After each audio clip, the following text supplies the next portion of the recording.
Hello, and welcome to another episode of Teaching with Madly Learning.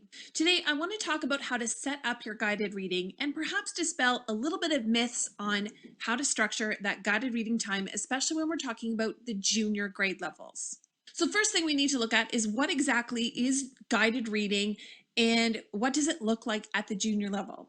So guided reading is an opportunity for you to work with a small group of students to focus on reading skills and strategies.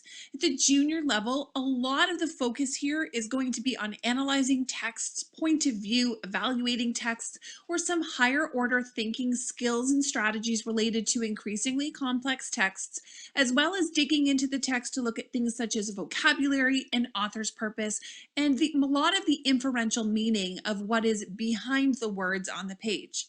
That's going to be a lot of your focus. Now, this varies greatly from students who are working and reading at a primary grade level, where often your focus is going to be more on decoding and fluency and some basic comprehension of simpler texts.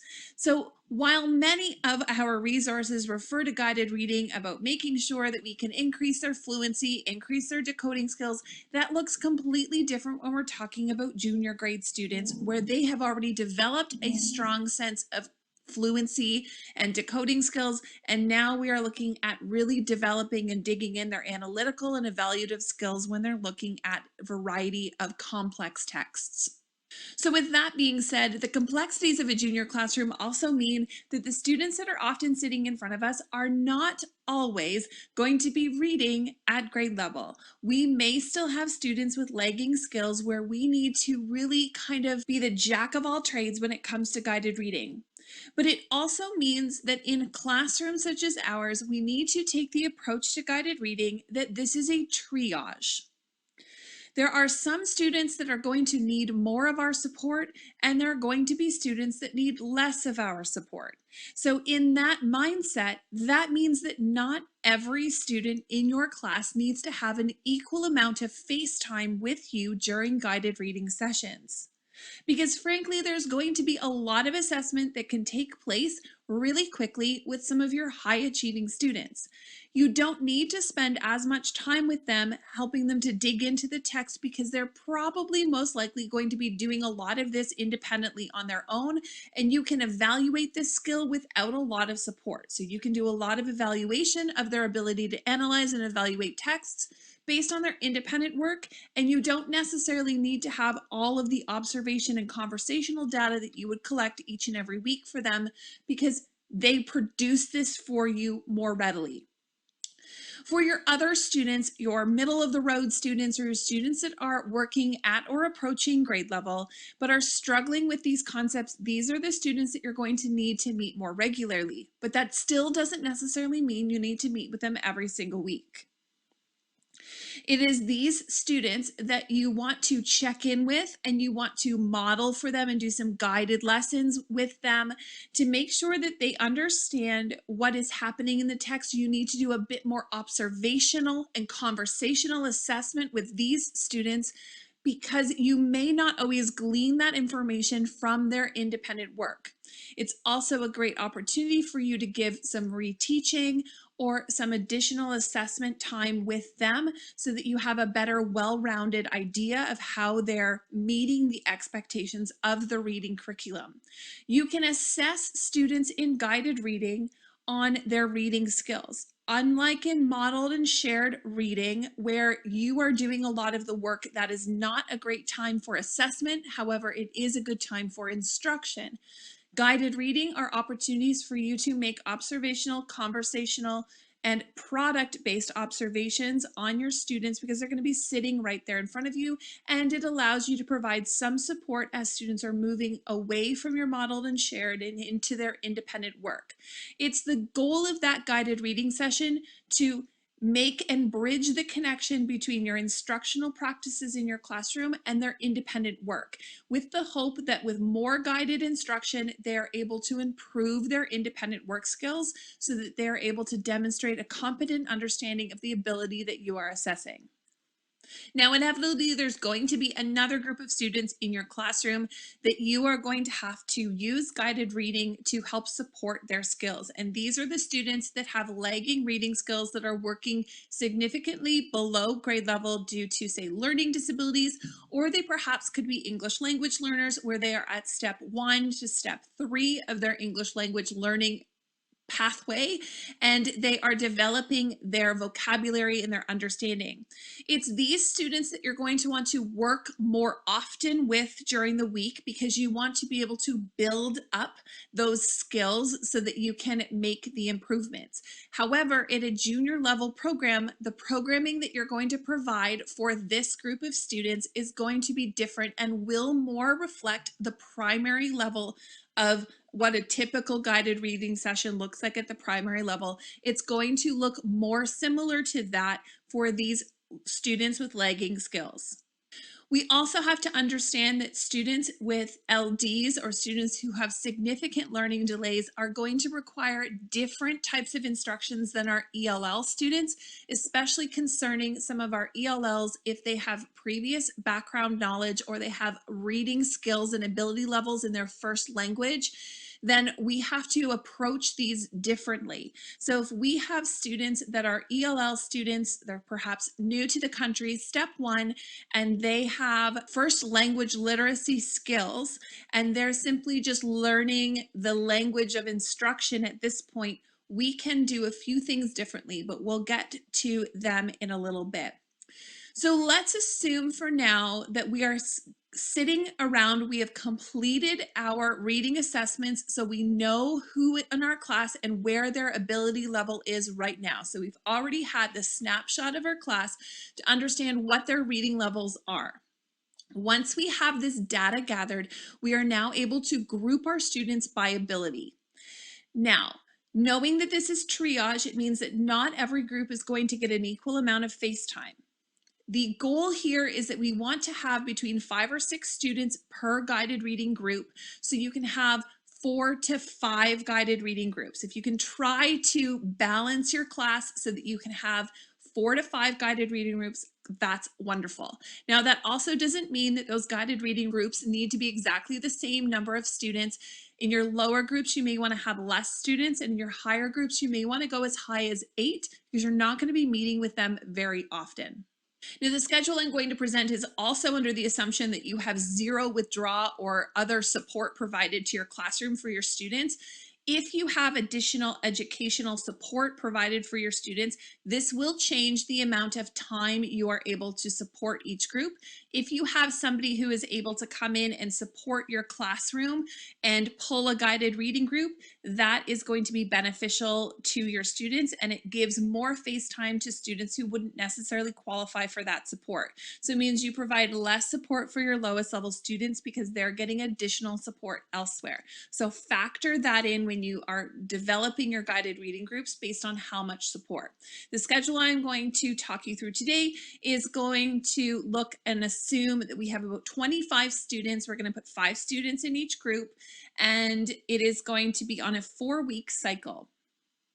So with that being said, another tip is also take your guided reading rotations out of your centers. So if you are doing a centers-based independent work rotation, remove your guided reading from that schedule. Now, this may seem a little bit messy because they might be assigned to do one task when you end up pulling them for guided reading. That's perfectly okay because in your rotational schedule, you should insert some catch-up time where students can substitute that catch-up time for the time they missed, the time on task they missed because they were pulled for guided reading. I find this the most beneficial because it allows me to see guided reading groups as needed, meaning I can be more flexible and more adaptive to those students in the moment, and I can change up my schedule as needed. When I have them inside a rotational group, it means everybody gets exactly the same amount of face time with me, and then I'm not able to best support the students who need me the most. So let's have a look at the schedule. In order to organize the schedule and to plan it out and to really visualize and see it, I'm going to use Google Jamboard with a bunch of sticky notes and a 4-week calendar template. And then I will move them around and adjust who sees me when. So here I've set up on Jamboard, I've set up a table. Down the first column, I have put week 1, week 2, week 3, week 4, and across the top, I've labeled it day 1, 2, 3, 4, and 5. You can also label it Monday, Tuesday, Wednesday, Thursday, Friday. We use a 5-day rotational schedule, so I'm going to use those as my daily headers. Now I've also created a sticky note for each group. So group 1, group 2, group 3, group 4, and group 5, with the goal of knowing that this group 5 group, my goal in this 4-week rotation is to meet with them one time. If I have some extra time, I may pull them again for a second time in the month, but these are my highest achieving students. So for that reason, I don't most likely need to see them that often because I will be able to collect assessment data for these students on their ability to analyze and evaluate texts. Most of that will come out through their independent work that they complete for me. So for that reason, I'm just going to start the very first day of the schedule. I'm going to meet with group 5. And then I probably will not have any other time in that week to schedule to see them. Now I'm also going to meet with group 1. My goal is to meet with group 1 twice a week. So I am going to set that I will meet with group 1 on day 3 and day 5, each of the days in my 4-week calendar.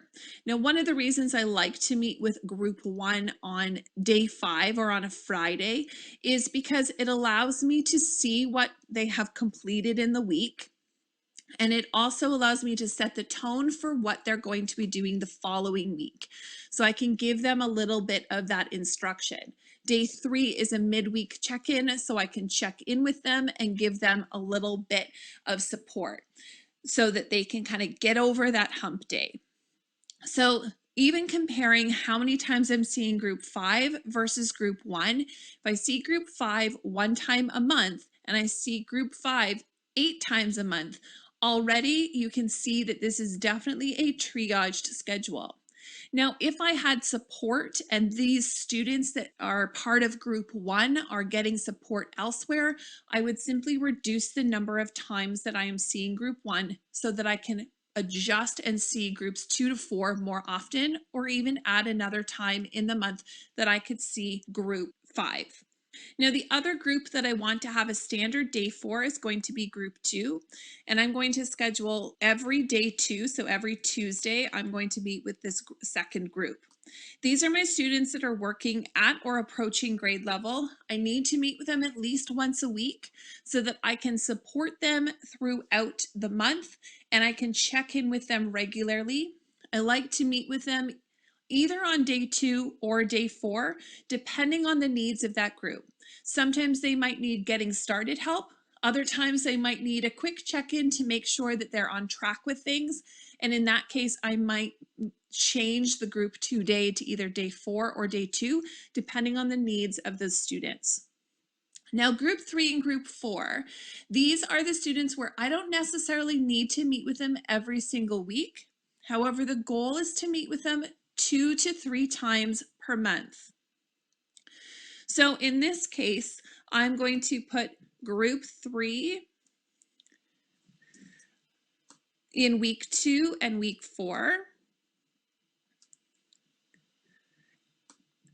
And then I'm going to put group 4 in group 3 there. And I will then duplicate, so in day 4,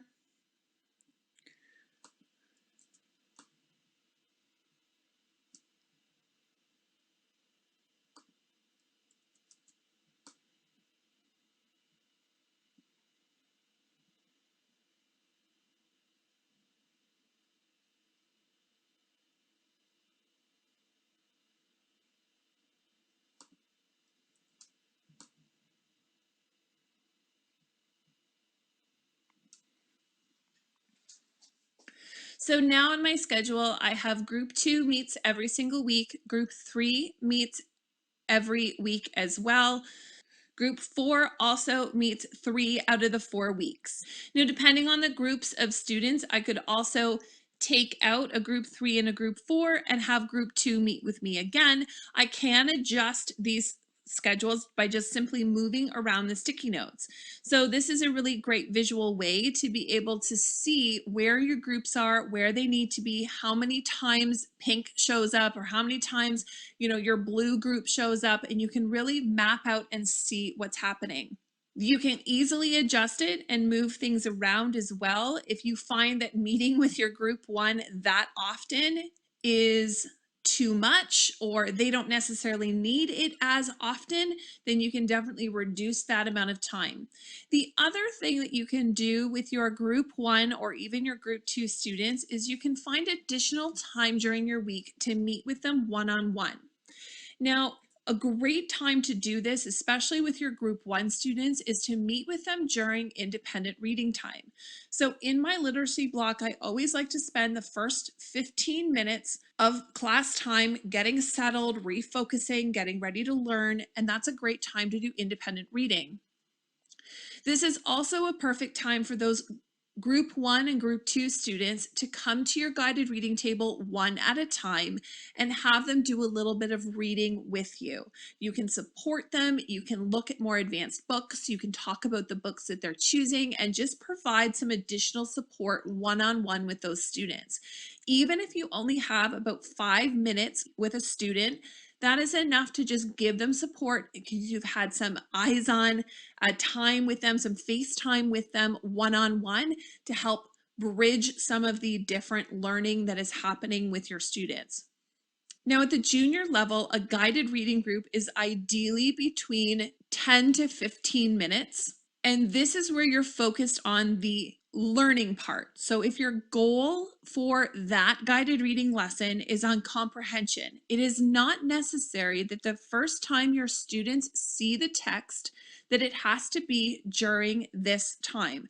So group 5 will still be working on their guided reading text every single week. So if you're using the Ignited Literacy program, there is a new guided reading text every single week.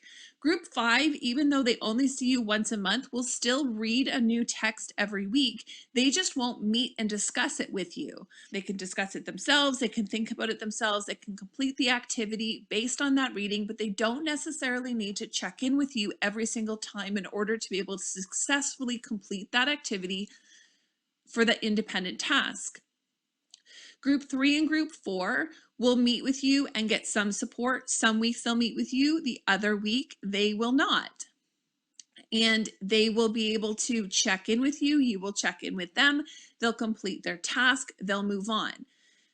But that doesn't mean that they need to wait for you in order to get their reading. You can give every single group their guided reading text on day 1.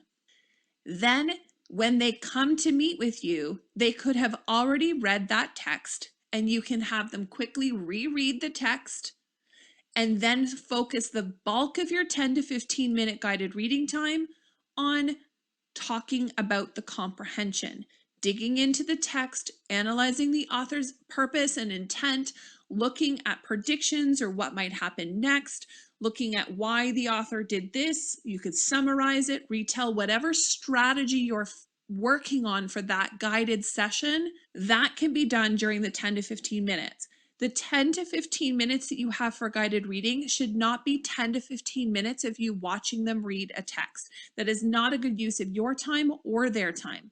They have a text that you have given them. They can use their independent reading time to read that text. They can also use their reading centers time to be reading and working on that text, so that when they come to you, you are focused on what exactly you are assessing them on. Unless you are assessing them on their fluency and decoding skills, you don't necessarily need to have them sitting there reading it for the very first time. You can quickly, within the first 5 minutes, have them skim and scan the text, read through it. Even if they've already read through it, you lean into the students, they read a paragraph to you, you can quickly get some assessment on their fluency and decoding skills, monitoring to make sure that progress is being made in that area, and then spend the bulk of your time, the 10 minutes left that you have, focused on the comprehension, and then giving them the next step of what they need to do to complete independent tasks or how they can do that. This also because in our Ignited Literacy, if you are following our Ignited Literacy schedule, there is 20 minutes given to you for this time, the first 20 minutes. So if you are aiming to have your guided reading session done in 15, that gives you 5 extra minutes to give support individually to the student from that group as they need it. The key things here to remember is that not every student needs the same amount of time with you in guided reading. Your ultimate goal here is assessment and checking in. You want to make sure during a guided reading session that your students are on the right track and that they are going to be able to do the task that you are assessing independently. So guided reading is that bridge activity that's going to help your students take what you've taught them in the modeled and shared examples and get a little bit of support so that they can apply that learning to their independent work. Not all of your students need the same amount of bridging time during that guided reading as the rest of them. So spend your time and triage your time so that you can maximize the effect that you have on improving the skills of your students to move them forward to their next goal or next step as readers. Hope that's given you some ideas of how you can plan and structure your guided reading time in a junior classroom to help support student needs. Thank you so much for joining us, and we will see you next time on another episode of Teaching with Madly Learning. Bye for now.